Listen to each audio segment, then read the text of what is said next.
कुछ करे के बा। हाँ, का करे के पड़ी सर?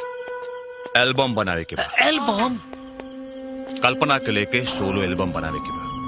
हाँ, लेकिन पैसा के लगाई? हाँ अब हाँ आज ही तब तो बन जाई।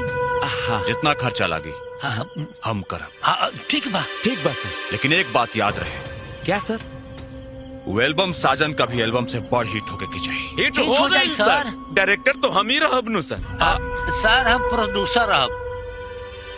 ठीक बा, जासन और एल्बम का तैयारी में लग जासन। हाँ, जय जय हो। हो दमदम जी। जी। एक्शन हाँ, चलिए। एक्शन। आई। बस ये हमारा एल्बम हिट हो जाए, फिर तक कल्पना और साजन का जुड़ी जाए। तेल लगावे। व्यास जी मुंह मीठा करी। आइली। अरे लेकिन कौना खुशी में? समझ ली कि राउर ससुर जी भेजौले बड़े। तब तो हम जरूर खाई। अरे हो ए पर तो राउर सबसे ज्यादा अधिकार बा। खाई खाई, जितने राउर गला मीठ होई उतने हमनी के एल्बम हिट होई। वॉइस म्यूजिक कंपनी से तो बात तो हो गई बा। म्यूजिकल ऑडियो भी आ गई बा। बजट भी ठीक ठाक बा। कंपनी 10 लाख रुपया देती है। हाँ, अब बस राउर सहमति के इंतजार बा। अरे तो काले से रिकॉर्ड रख दी। जय हो। जय हो।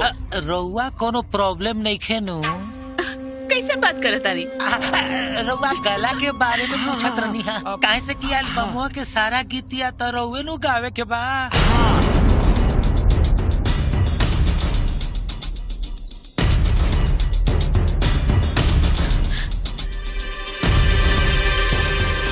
दमदम जी, जी गायकी अगर हमार सांस बा तो ब्यास जी हमार धड़कन।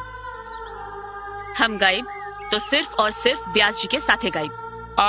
कल्पना जी, महिला प्रधान एल्बम बा तो आवाज भी लेडीज के न जाई। यही से मतलब न तो हम ब्यास जी के अकेले छोड़ देती। ब्यास जी कल्पना जी के तनी समझाई ना। हाँ समझाई ना। हम समझा दें कल्पना के। रो लेकिन चिंता मत करी, कल्पना ही गई है। जय हो। जय हो।